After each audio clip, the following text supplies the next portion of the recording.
Rajim. Bismillahir Rahmanir Rahim. I seek refuge in Allah against Shaitan, the rejected, and I begin with the name of Allah, the eternal source of mercy and grace. I greet you all with the greetings of peace. Assalamu alaikum wa rahmatullahi wa barakatuh. May the peace and blessings of Almighty Allah be upon one and all of you. Welcome to tonight's Halqa. A very interesting topic, economic perspectives from the Quran. And Sister Kamila, one of our students from Al Asr, graduated and is now doing actuarial science, will be doing the topic. The halqa will be for about 20 to 25 minutes, and then we go on for questions and comments. Kamila did record the halqa. She is online as well, so she'll play the recording for us. And during question time, she'll be present live as well. Okay, Kamila, over to you.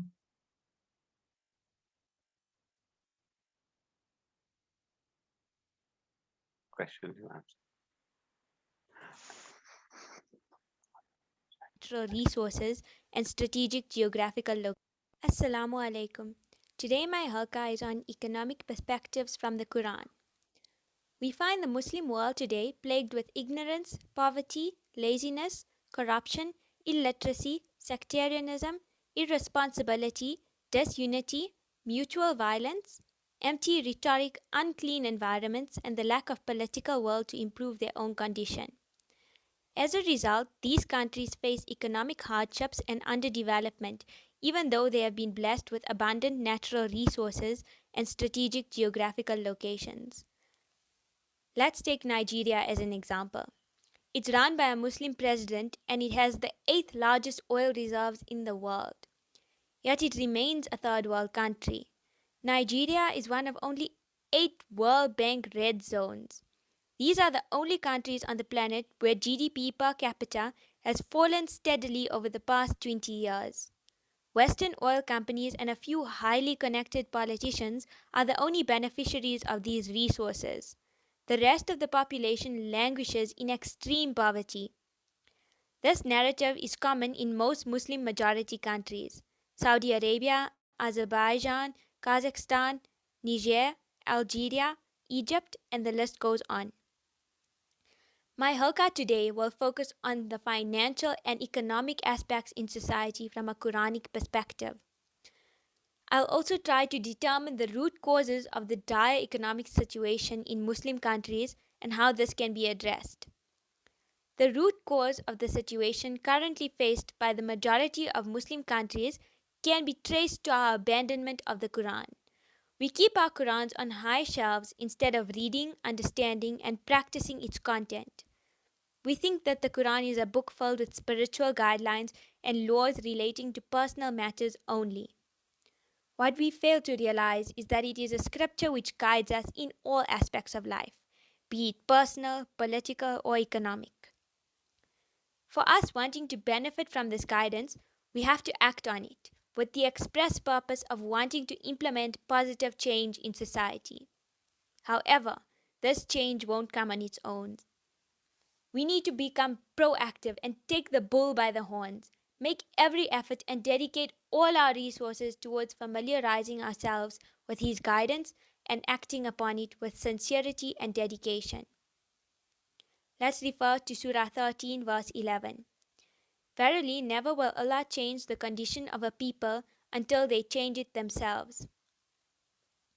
Surah 17, verse 13. Every man's fate we have fastened on his own neck. From these verses, it's quite clear that the commonly held view of taqdeer has no place in Islam. If we go to Surah 29, verse 6, and if any strive with might and main, they do so for their own souls, for Allah is free of all needs from all creation.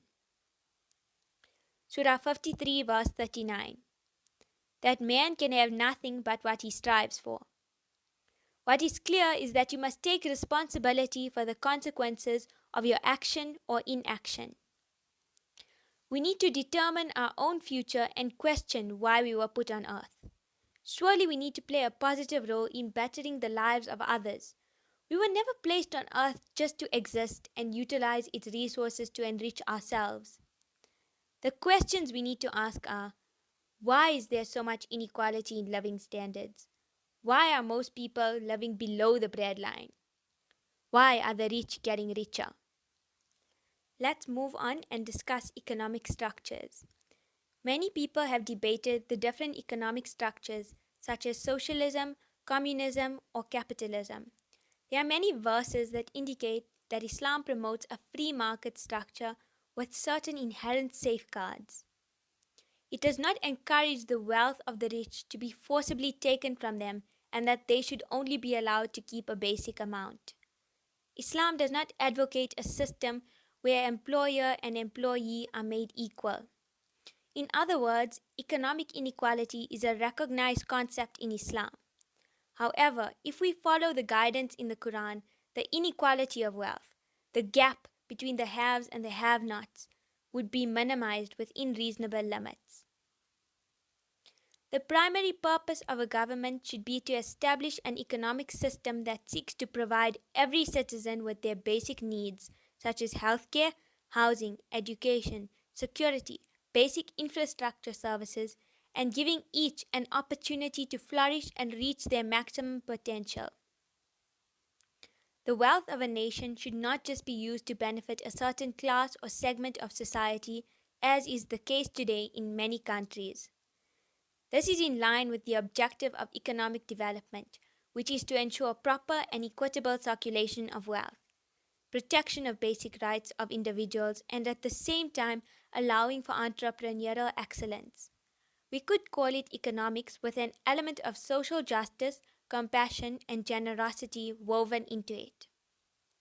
In Surah 16, verse 90, Allah commands justice, the doing of good, and liberality to kith and kin, and He forbids all shameful deeds and injustice and rebellion. Each country can create its own economic development program which has the objective of benefiting and uplifting its citizens. What matters is that the laws on achieving these development goals should not contravene any Quranic injunctions. For example, two countries can have very different economic models and yet fulfill and meet the needs of their citizens and be within the parameters of Quranic laws. Allah gives broad guidelines on how we should handle ourselves financially to bring about a nation with a successful and fair economy. Certain verses give these guidelines in very broad terms. We are tasked with filling in the details based on circumstances. It is for this reason that the Quran allows for the creation of bylaws to be developed in consultation and within the Quranic injunctions on how to bring about these economic and social changes in our societies. I'm going to quote a few verses relating to financial matters. These verses, when read together, will help us understand the type of society that Allah subhanahu wa ta'ala wants us to establish. Righteous conduct. Surah 3, verse 104. Let there arise out of you a band of people inviting to all that is good and joining what is right and forbidding what is wrong. To establish a society where social and economic justice is upheld, we must become a nation that enjoins what is right and forbids what is wrong. This is the key to obtaining a society that is successful and fair. Wealth must circulate within all sectors of society. In Surah 59, verse 7, we read, "What Allah has bestowed on His Messenger and taken away from the people of the townships belongs to Allah, to His Messenger, and to kindred and orphans, the needy and the wayfarer, in order that you may not merely make a circuit between the wealthy among you." This verse expands and refers to how the wealth of a nation should be spent. Wealth should not only rotate amongst the rich. Responsibilities of affluent citizens. In Surah 51, verse 19, "And in their wealth and possessions was remembered the right of the needy, him who asked, and him who was prevented from asking."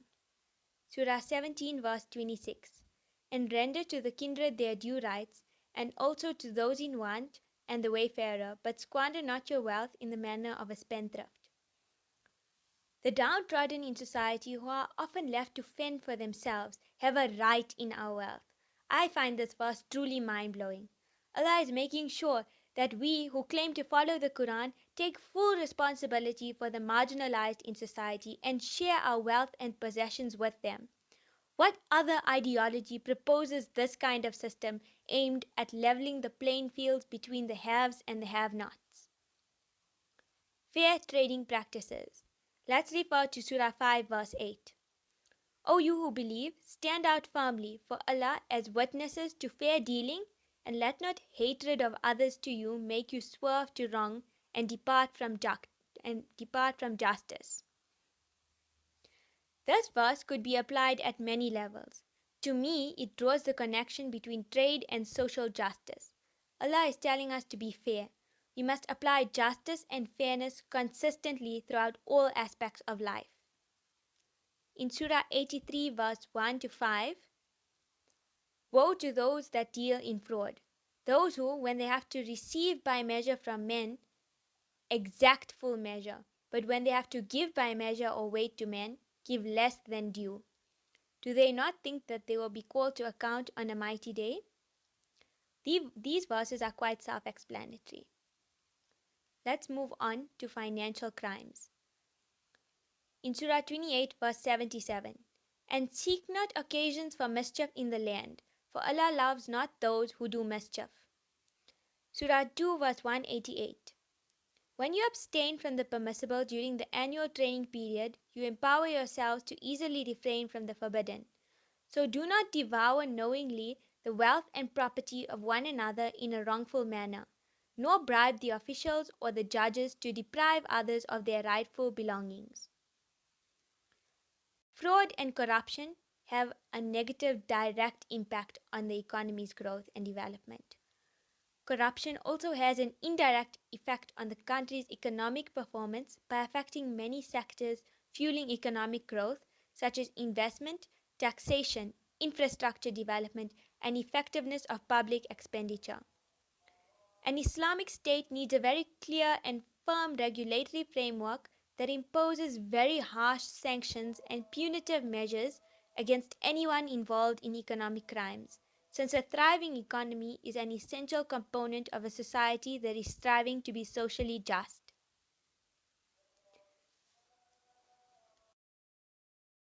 Social responsibility. Let's refer to Surah 2, verse 219. They ask thee how much they are to spend. Say, what is beyond your needs? 17:29. Make not thy hand tied to thy neck, nor stretch it forth to its utmost reach, so that thou become blameworthy and destitute. Surah 25, verse 67. Those who, when they spend, are not extravagant and not niggardly, but hold a just balance between those extremes. The above verses, when read together, paint a beautiful picture on how to discharge our contributions to uplift society at all levels. We need to budget, plan, and strategize to achieve optimal impact in benefiting society. Currently, people spend on projects and causes without proper due diligence and without assessing the impact of contributions, hence the dire situation of Muslims worldwide. These verses show a compassionate dynamic. All in all, Allah does not specify any percentage, but appeals to our reason, logic, and compassionate character to make the right choice. Let's move on to Surah 2, verse 280. This verse is very important. If a debtor is in difficulty, grant him time till it is easy for him to repay. But if you remit it by way of charity, that is best for you if you only knew. This is a revolutionary verse that is overlooked in today's so-called highly modern economies. Lots of people rely on borrowed capital to start new business ventures. Many of these businesses fail because of teething problems. This verse allows for a regulatory authority to intervene and assess the business, and after due diligence, make the call to give the debtor more time to pay or to write off the debt if possible. Let's move to the topic of taxation. In Surah 8, verse 41, you ask about the distribution of the spoils of war when you fight aggression and attain victory. Whatever you take as spoils of war, a fifth of that is for Allah and the Messenger, and the rest is for the families of the fallen soldiers, those left alone in society, the widows, the ones whose income has stalled for any reason, and the needy wayfarer, the homeless son of the street. This verse refers to spoils of war. It gives a guideline on how the funds should be spent.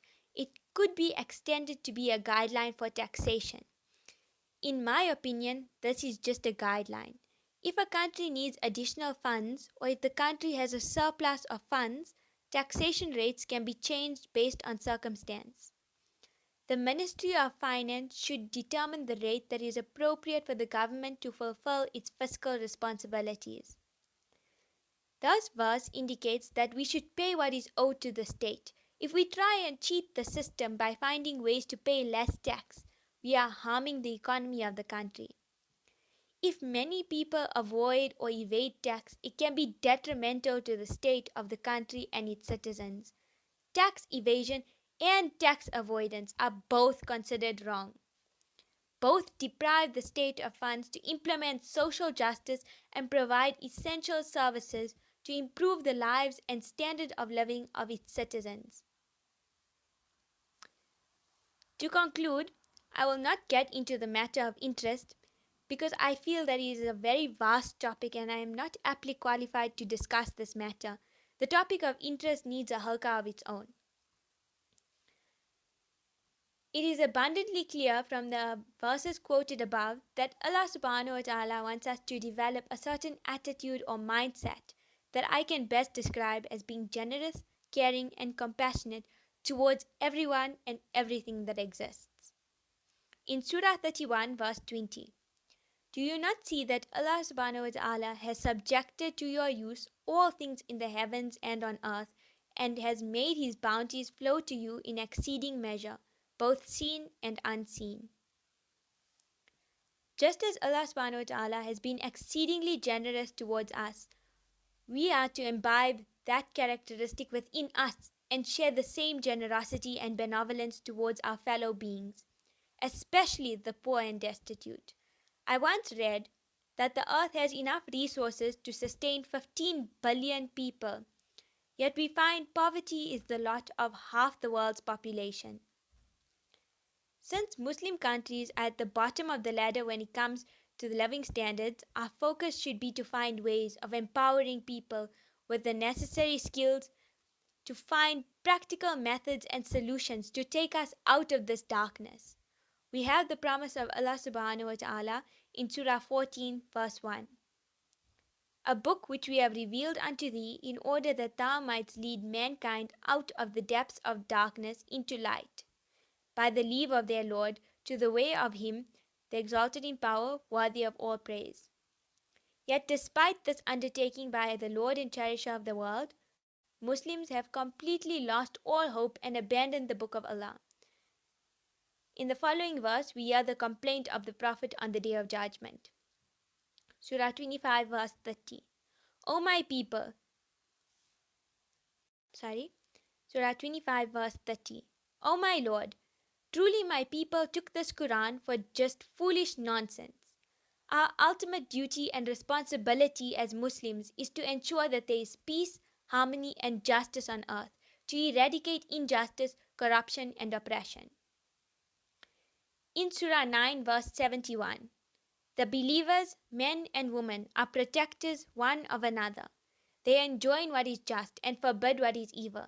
They observe regular prayers, practice regular charity, and obey Allah and His Messenger. On them will Allah pour His mercy, for Allah is exalted in power, wise.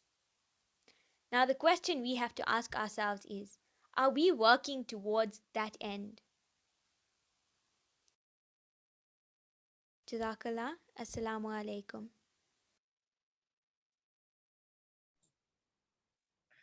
Jazakallah, Kamila, that's a very interesting halqa, a very complex topic, and I like the way you dealt with it on a macro level and even on a micro level, and how we as Muslims have, become so petty about Islam that we forget to look at the broader issues.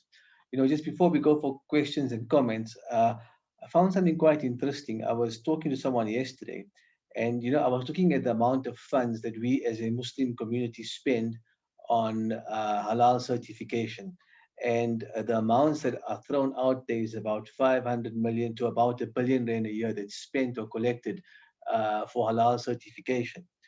And when COVID arrived, we spent more of our time in court and bickering in the Muslim community as to whether we should be praying Salah in the mosque or at home and whether the mosque should be open or closed. And in the meantime, the Afrikaans community, a small community in South Africa, built something called the Sol Tech College. Cost them about 300 million rand. In under a year, it was developed. 400-bed residence going to be adjacent to it, and they're going to be teaching or conducting vocational training there. So it just shows that we as Muslims, I think our eye is falling away or moving away from the ball, and that the Quran refocuses that because it keeps the focus or the attention focused on issues that are practical, that serve to or that aim to serve society rather than just focusing on internal prayer and forms of prayer, etc. So Jazakallah Kamila, I think the Halqa was very well conducted, and the verses were excellent and really speaks to a host of issues. So let's go around for questions and comments. We'll start here. Sadiq. No, nothing from me. Okay. Right, I'm going to skip you, Kamila. Who's Abdul Karam?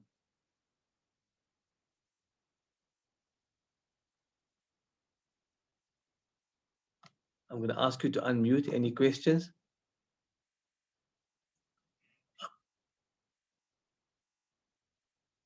No? Okay, let's move on. Sorry, Osman, actually, sorry, it's Abdul Kader, yeah? Okay, Assalamu alaikum, how are you? Yes, all right, thanks. After a very long absence, I'm making a presence at the Halqa. Very nice to hear you. I just want to echo what you said. I think Kamila did a sterling job. And I think I just made an observation from the ayahs she quoted, and she did the topic very nicely. I would say that in terms of economic structure of the society, it's right. Islam does allow a free market society, a free market structure rather of the economy. But I think it tilts towards socialism, but not the type of authoritarian, what we normally talk about communism and a one-party state, but more like the models run in Scandinavian countries, where there's a very big focus on the good of the society. So everyone is allowed to practice a free market enterprise, to go out and strive for accumulation of wealth, but basically the society then puts a check and balance on it. So I think maybe that's the only thing. But other than that, I got no real questions. Just a comment on that. Thanks, Osman. Jazakallah. Kamila, any comments on that? No, Jazakallah. Okay, Jazakallah, let's move on. Semi? Assalamu alaikum, Aussie. No questions. Okay. Okay. Shuaib there? Shoaib got no questions also. Okay, right. Okay. Assalamu. Salam. Adila?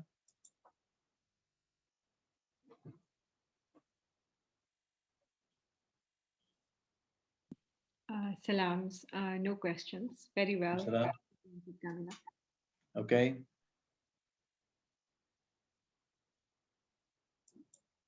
Sheikh Abdul Samad, Al-Asr Quran Academy. Assalamu alaikum wa rahmatullahi wa barakatuh. Well done, Kamila.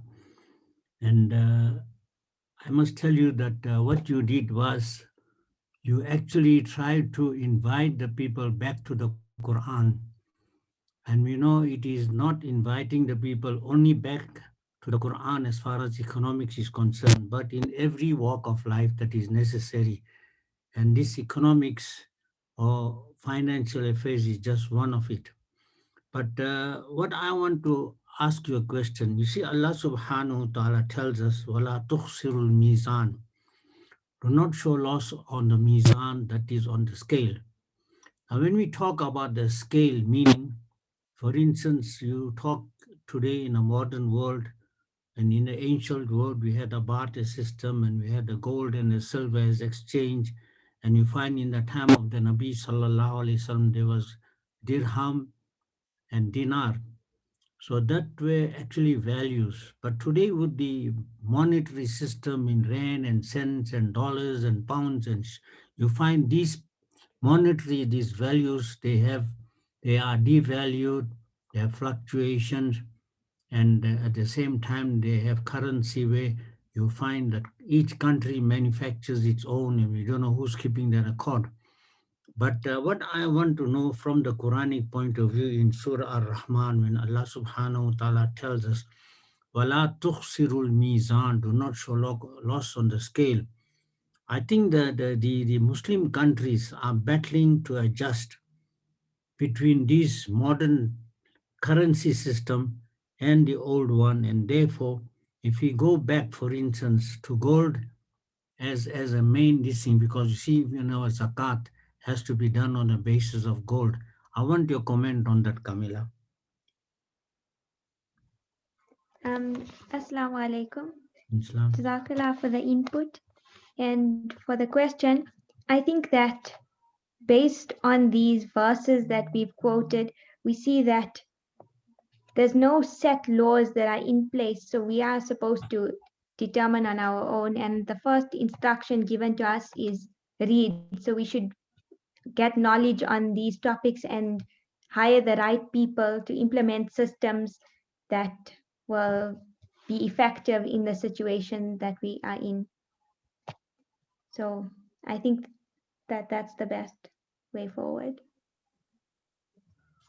So Kamila, do I get what you're saying? Is that the Quran hasn't specified that our charities, our taxes must be given in any currency. In other words, the Quran hasn't specified the currency that we must trade in, whether it must be gold backed or oil backed or technology backed or crypto backed. It simply tells you that you must be fair and just in your economic dealings. And that verse, وَلَا تُخْسِرُ الْمِيزَانِ, means that we as human beings from time to time must make an application of our minds as to what represents fair currency in the world. And at the end of the day, the end result objective is to create a fair and just economic order rather than just focus on what the currency should be, because currencies don't always represent fairness. I mean, it's today gold has got a certain value. Tomorrow it can change its value depending on the uses it has in society. Is that right? Gee, that sounds right. I think the volatility of all of these things also plays a role in how we should go about with our contributions. Yes. So inshallah, in 2 years' time, when you finish your actuarial degree and doctorate or whatever else you're doing, you can talk to us more about currency manipulation and all of those good things. But for now, Jazakallah. I see Aziz has his hand up. Sheikh Aziz, can I go to you now? Yes, Jazakallah, Osman. Assalamu alaikum. I want to echo what Sheikh Abdul Samad has said about the Halqa taking us back to the Quran. And I think this subject is, it's fine that we know what we have to do, what we mustn't do, but we still need to work out a system. And I think Kamila has said that experts need to get together and use the Quranic verses to work out a system for us to go forward. Having said that, a couple of things that you, Kamila, you spoke about debts should be written off if somebody can't manage. And there the word in that verse is qardan hasana. That means there should be a balance in the economic system. That is why those who cannot manage should be helped to manage their financial affairs. And I just have one question, and I'm going to quote some of the verses that you have quoted. But your second slide, you said that the Quran or Islam, I'm not sure which one, does not encourage wealth to be taken forcibly from anybody. I partly agree with you on that, because I would like you to look at that slide in relation to what you quoted, chapter 2, verse 2 and 9, that beyond one's needs is Qulil Af. What you mean by that in relation to that slide? And then Surah 102, Surah Taksur,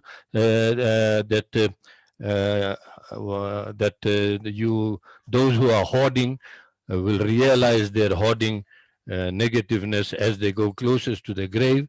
And then chapter 9, verse 103, where Allah says, "Khuz min amwalihim sadaqa," which is a command to take from the people the sadaqah. You know, the authority should take the sadaqah. Don't wait for it to be voluntary or involuntary, whatever we want to call it. So in relation to your second slide, can you just give me some feedback on these verses, how they fit into that slide of yours? Jazakallah.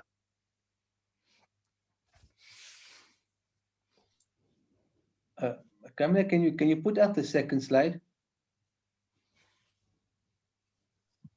I'll share it.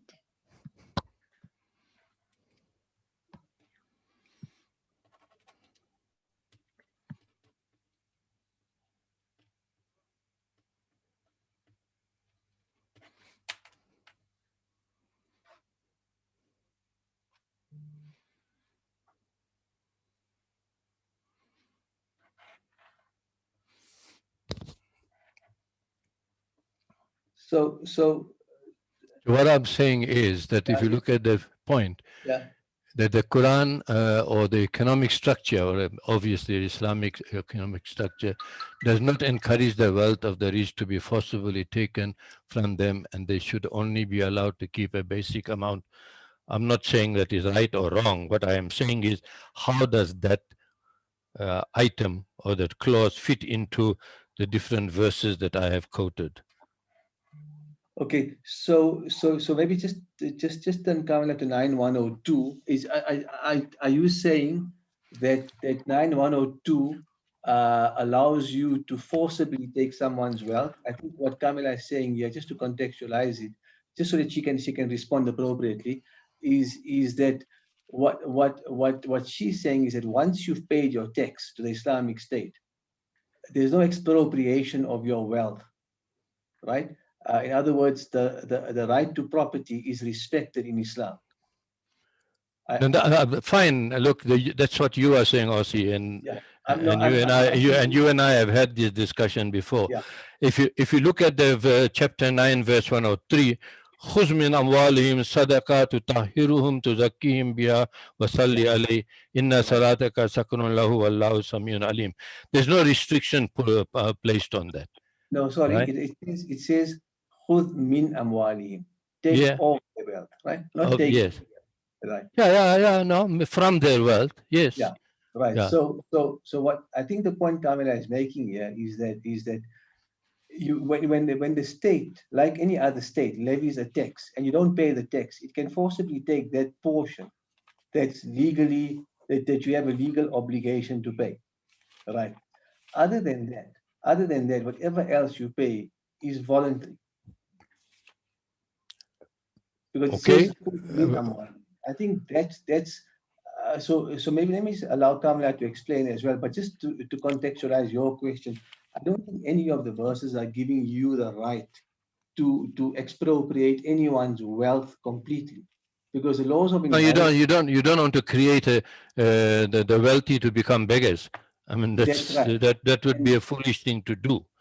Yeah. So and I mean that's well entrenched in Surah 4, 11, 12. Allah tells you in 2, 180 to make out your worlds at death and etc., allowing you for the reasonable accumulation of wealth.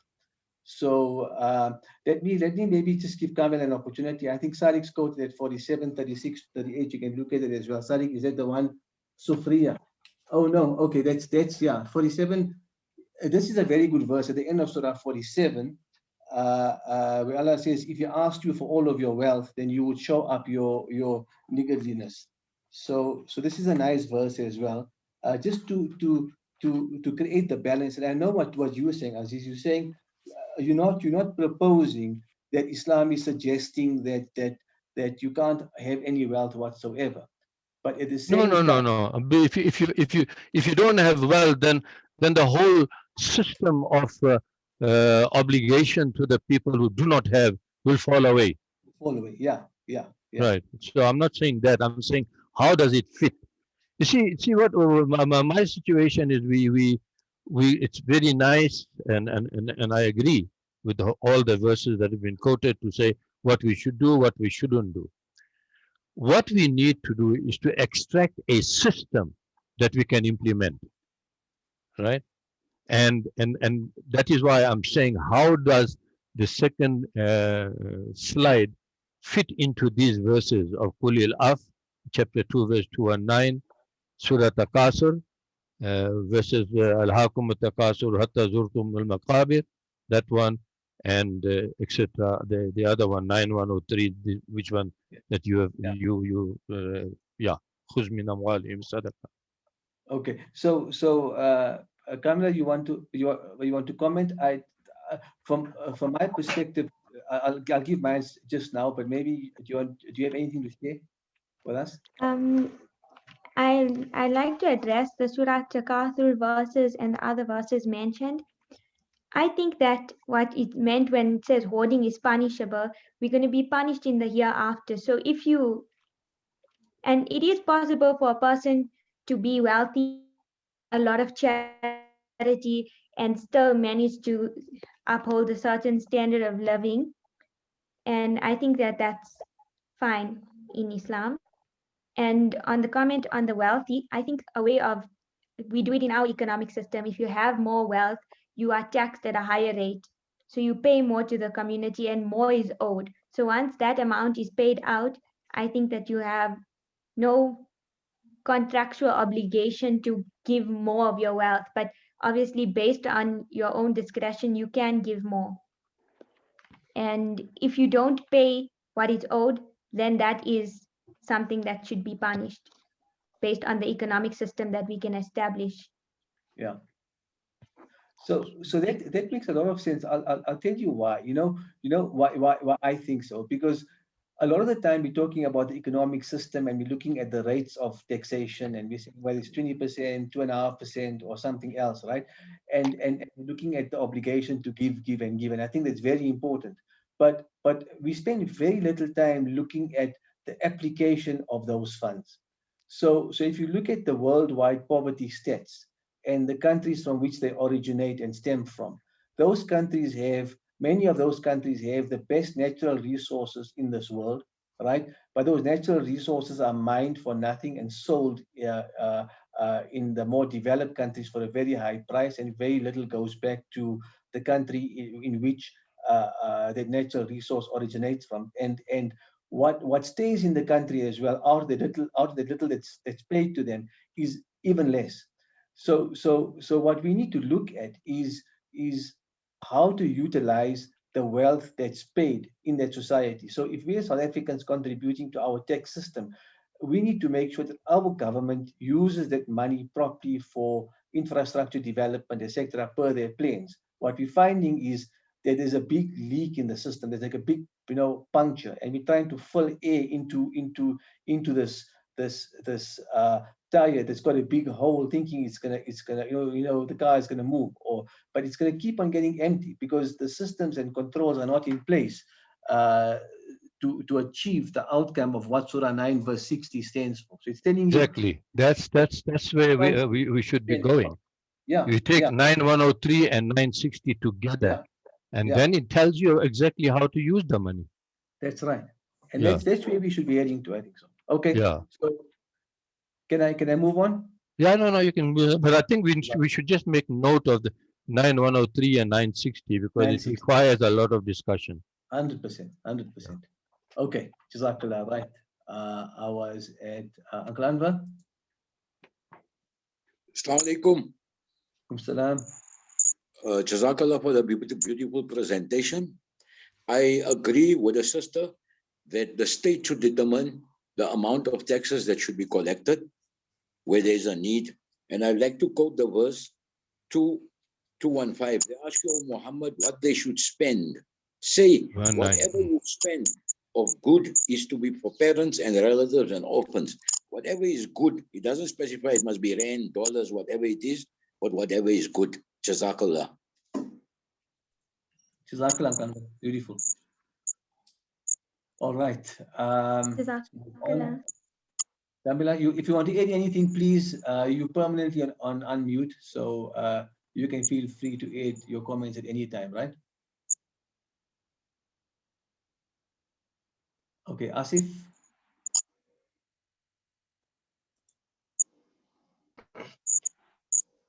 Assalamu alaikum, Jazakallah, nothing from my side.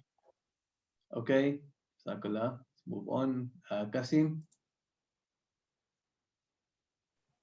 And Jazakallah, excellent presentation. No questions. Shukran. Right.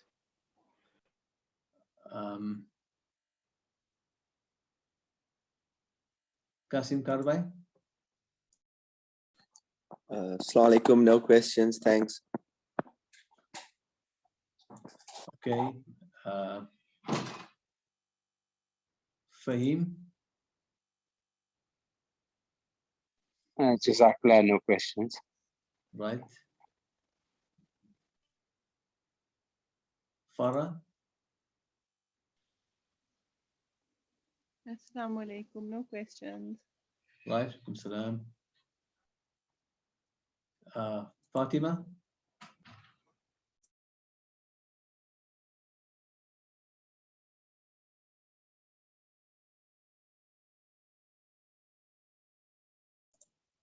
Okay, I'll move on. I'll come back to Fatima if there's any question there. Doc. Assalamu alaikum. Kamila, I think you're dealing with a topic that for me is my weakness, the economic system. I think it was for me a lot of clarification that came through. Alhamdulillah, I'm really impressed. Both the inputs that came through enlightened me considerably. We have a system dealing with economics which you are dealing with. I don't think one can compartmentalize only the economic system. How we marry the economic system to the moral system, to the political system, it all needs to work, I think, hand in glove. And that would resolve a number of other issues which came up, including what you didn't deal with is the interest. But I thought, let me just compliment you for an excellent input. And what was very important for me is not only the ayahs of the Quran, but is your interpretation or your comments in between those ayahs of the Quran. Very enlightening, shukran. Thank you very much, Oscar. That's all I have to say. Jazakallah. Thank you, Dr. Firoz. I 100% agree about all of these things being joined, and compartmentalizing it is just we still need to discuss the other aspects and how they link up together. So I do agree with you. Thank you so much. All right. Ghulam. Assalamu alaikum. Salam. What I want to know is if you take the socialist system, you take the Islamic system, and you take the capitalist system. If you look at the Islamic system and the capitalist system, both systems promote greed. But if you take the socialist system, does not promote greed. And also if you look at the socialist system, it actually uproots corruption. There will be no corruption in a socialist system compared to the Islamic system and this thing. If you look at the Islamic system, it's only looking for punishment, whereas the socialist system doesn't look for punishment. Which way do we go as Muslims? Do we go with the Islamic system, we go with the socialist system or the capitalist system, or we blend all of them together into one? This is my question, because I see that I don't know, Islam doesn't give a total solution. This is my understanding. I just want to know if there is more clarification on that point. I think more or less that's my I question. think in Yeah. today, Kamila, we go. don't have a perfect example of an Islamic system in today's times. Corruption is in every economic system that exists today. So there's no perfect example of the system being practiced. And I think that if we just take these simple systems that are given to us, the guidelines, and if people were to sit together and work out the details based on the countries, that this system would be the system to follow. I do understand that socialism is a system that is used in most successful economies today, but it is an unfair system that is filled with corruption, and only a small percentage of people benefit from the system. So that's what I think. No, I think in the socialist system, everybody benefits, but not in the other two systems. This is my point of observation here. I might be wrong, but that's how I understand it so far. I think, well, as long as the system that you're following is fair and just, and So I think the socialist system is fair and just. So I'd rather follow that system than following the other two. Ghulam, have you looked at this? Can you give us an example of which country follows like the socialist system? For example, China. The socialist system, you look at it on the balance or in the economy, everybody is treated fairly. Okay, but if so you take the other system, people are not treated fairly. Hold on a second. If you take the People's Republic of China, where There's a they Marxist system. infiltrated the Muslims, Right. but they practice a socialist form of economics. That's what they say. Right. And the Republic of Vietnam probably as well. Right. Right, and you they've take got a Russia as well. constitution. Right. So I don't. I think the point that I'm making is that there's no system in this world, and even a socialist system is something that's documented. I'm pointing out on the economic system. Then I think the socialist Marxist system is quite successful. Okay, but look at Russia. What emerged? Sorry, can I just make a correction? I misheard. I thought you said capitalism. Capitalism and Islam, yes, they promote greed, but not the socialist Marxist system. So I just maybe I wanted some solution on why do we say that Islam is the best solution? Let's put it that way.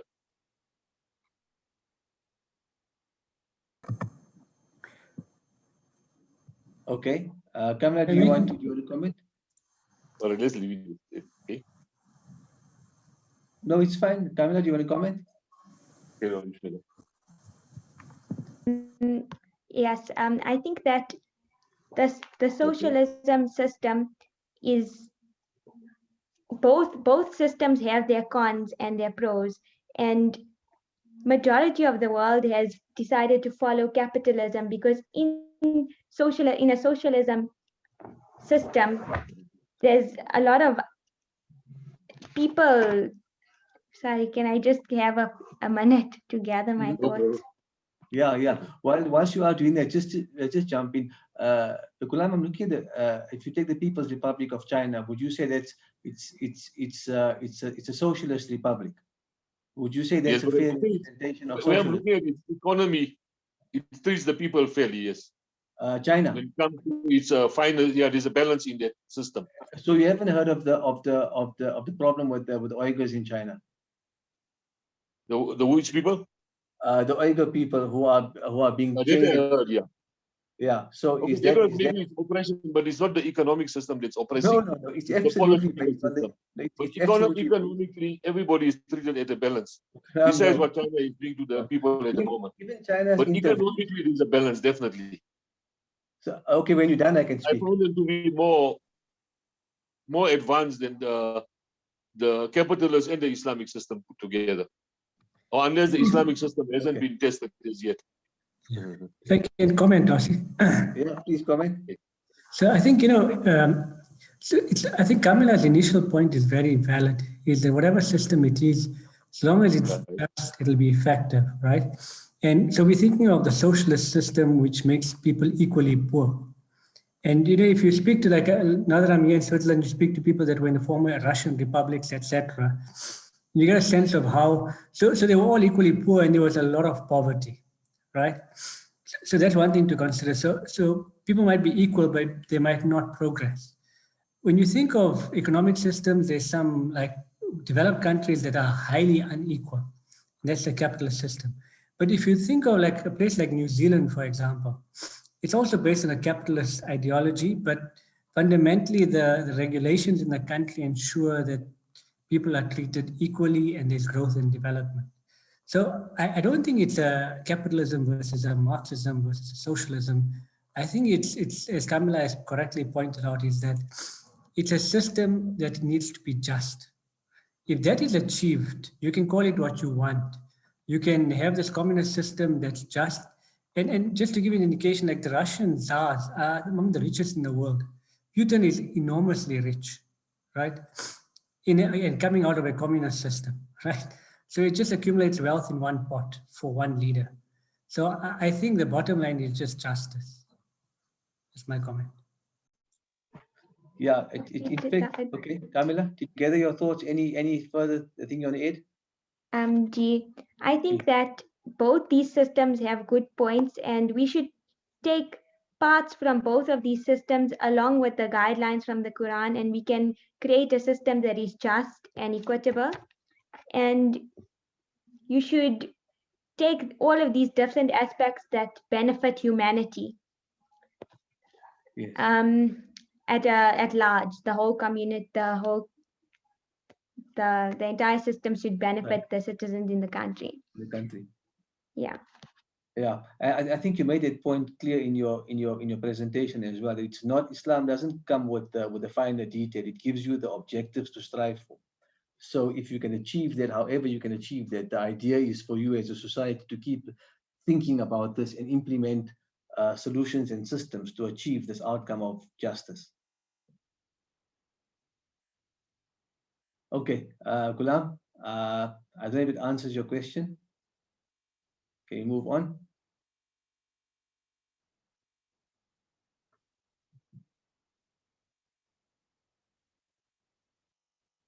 Okay, I'm going to move on. Nazir? Yeah, just a comment and a question. So you spoke of taxation, right? But you know, the verse I was thinking of, one thing is to collect taxes, but like you said earlier, it's the issue of corruption as well, and leadership and accountability. You know, what reminds me is Surah 4, verse 15, where Allah says, Allah does command you to render back your trust to those to whom they are due, and when you judge justly. And I think that's an important part of the economic system, is that the people that receive the taxes are actually trustees of public finances. And that's an important part. And if you think of like even what so-called Muslim countries, they are technically trustees of the resources, and they've really abused that power. So that's just a comment. The question I have was related to taxes, right? So when I read this topic around zakat years ago, right? And what was very fascinating, when you open the hadith books and and you look under the chapter zakat, if you bother to look at it, you'll find that the 2.5% is not even properly mentioned, but they talk about 20% and the 10%. And the 20%, if I recall correctly, was about land, that if you have land and it generates produce, but it doesn't, there was no effort, it's just like wild plants that grow and you harvest and you sell. And then if you worked on the land, then it was not 20%, but it was 10%, right? And the question I had was, there's other verse that talks of, you shall receive what you work for, right? So is there like a differentiation that the Quran gives us around, you shall have nothing but that which you strive for? I know it's understood in a spiritual sense, but is there like a guidance there around taxation related to effort and public growth and development? I don't know if you got it, if I explained it clearly. So Kamala gets the question clearly. Is that what you're saying? Is there anything that suggests a taxation rate based on the amount of sweat that you put into? It's like is there a differentiation, or is it like, do we get some guidance from that verse around, you shall have nothing but that which you strive for? So implying sweat, effort. Effort. I just want to clarify, are you referring to paying tax or who benefits from the money of the state? Actually, more paying tax. I think that the system that we have today, minus the corruption, is actually a good system because it depends on how much you earn. So the lower you earn, the less tax that you pay. And some people don't even have to pay tax if they earn below the tax marker. I'm not too sure on the percentages and the amounts, but I think that the system is a fair system. So you're saying it's not the system that you sort of think is the appropriate one is basically based on your wealth status, not on the kind of development that you contribute to. Like, I mean, your if you look at like what about silent partners versus people actively in a business, Is it if you look at 43:32, Surah 43 verse 32, is it they who would portion out the mercy of your Lord? It is we who portion out between them their livelihood in the life of this world, and we raise some above others in rank, so that they may command work from others. So clearly Allah is saying here is that He's given us different skills and talents, and that some command work from others. So if you're commanding work from someone, I just take example of a farm.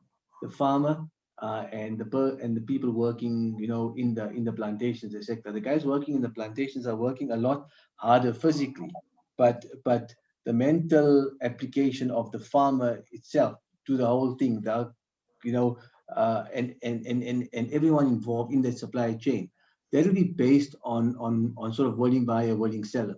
And I think that same free market economy applies to tax as well, where it's only based on the amount you generate, and there could be specific carve-outs, like you have certain farming taxation, in South Africa we have an ad valorem tax. It's a tax on unique products that you develop, etc. And they say we want a certain additional tax on this. Then duties were developed,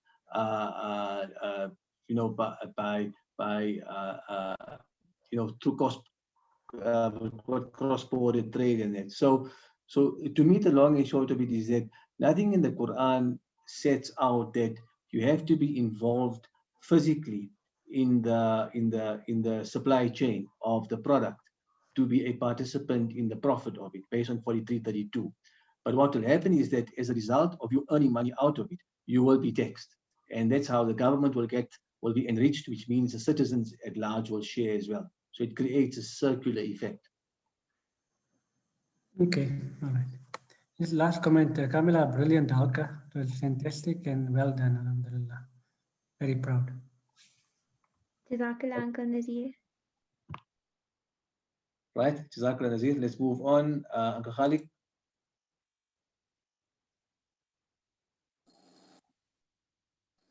Assalamu alaikum.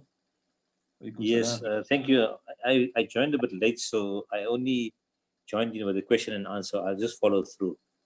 No questions, therefore. Thanks. Okay.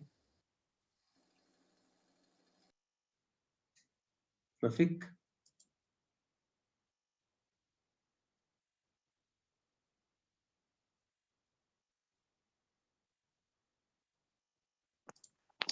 Jazakallah Kamila, excellent presentation. I think there's two Rafiqs. I know which one you're referring to, Asi. But good presentation, no questions. Right. Next time I'll be sure to say your surname. Okay. Right. Salam. I finished Aziz. Shabir. Assalamu alaikum. Salam. Very good presentation, Kamila. I don't really have a question, just sort of a bit of a comment of what Ghulam was proposing and looking at different economic systems.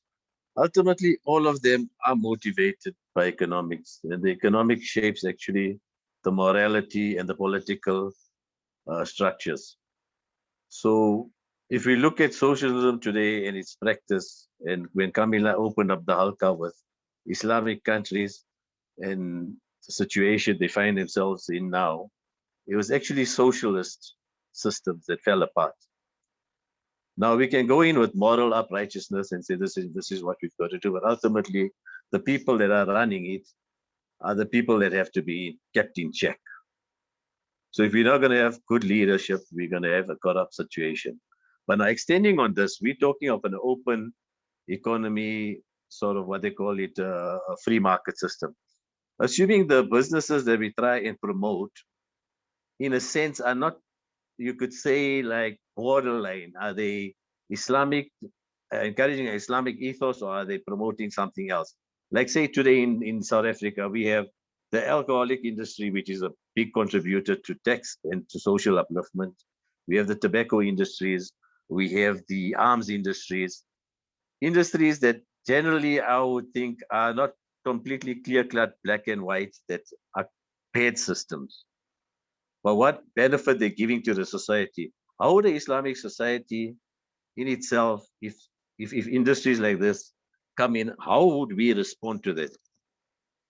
Just to think it out there, do we close them down? That means, are we closing down the free market, or are we allowing it to flourish? I'm not talking about the extremely bad systems that people, or criminal systems that they want to promote. If there's any response to this.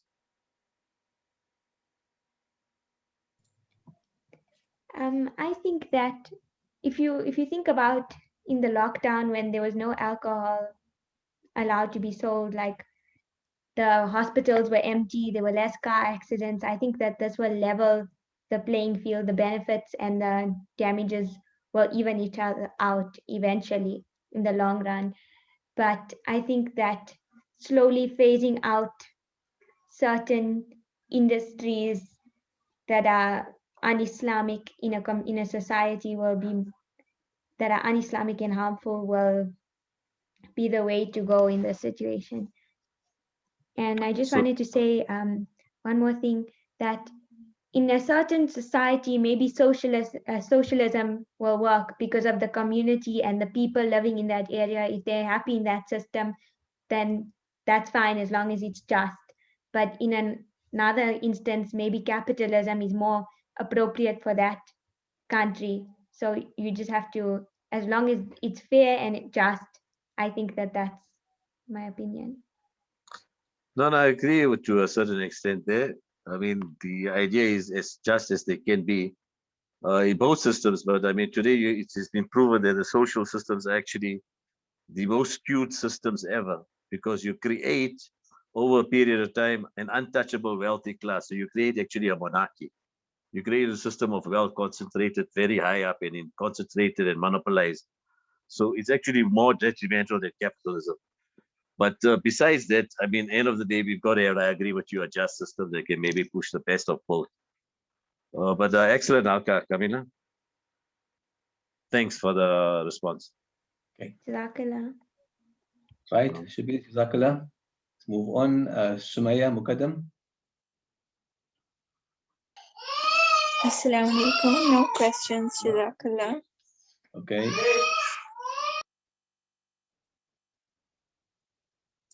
Yunus?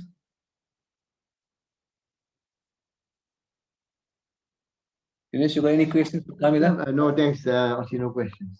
Okay. You can ask after Halqa also, it's fine. Yeah, after Halqa, I'll ask. Okay. Joe?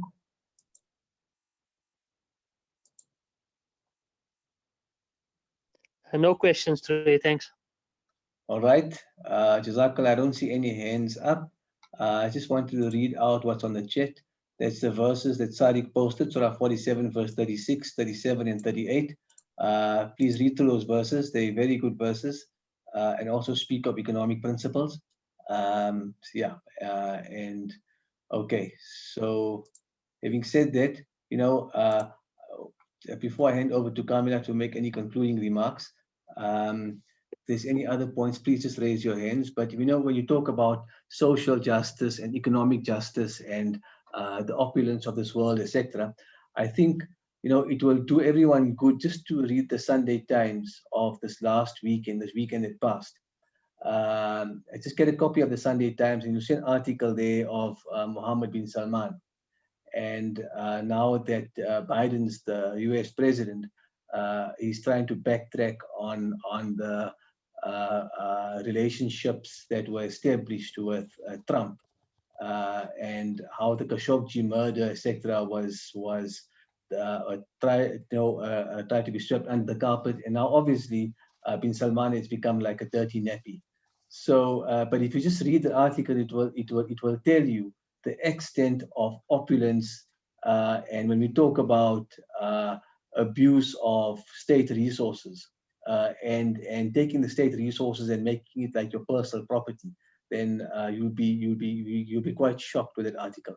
Okay, I see Aziz's hand is up here. Yeah, Osman, sorry, man, to take up your time. It's got nothing to do with today's Halqa. I made my comment on that.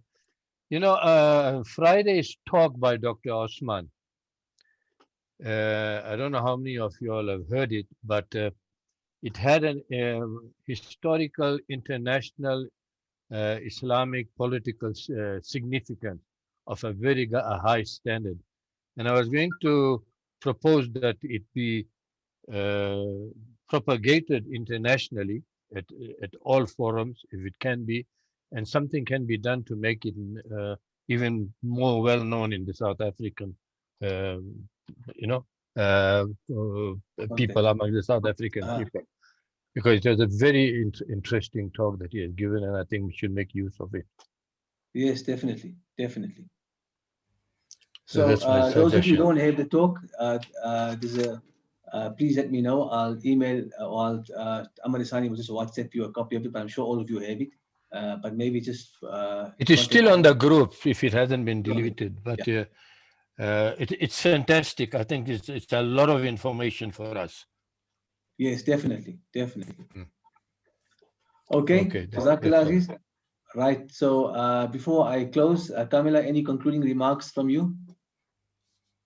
I just want to say that I'm also still learning, and this Halqa gave me an opportunity to research these topics and learn more, but there's always room for more knowledge, and yeah, we should never stop learning, and we should do more research into this and learn more about it. Jazakallah, the same for all of us. We learn every week, and every time we give a Halqa, we learn even more. Jazakallah, Kamila, was again a lovely presentation. Allah reward you for your efforts and keep up the good work. Jazakallah to all the participants. Look forward to seeing you all next week, same time, same place. Assalamu alaikum wa rahmatullahi wa barakatuh. Wa alaikum salam.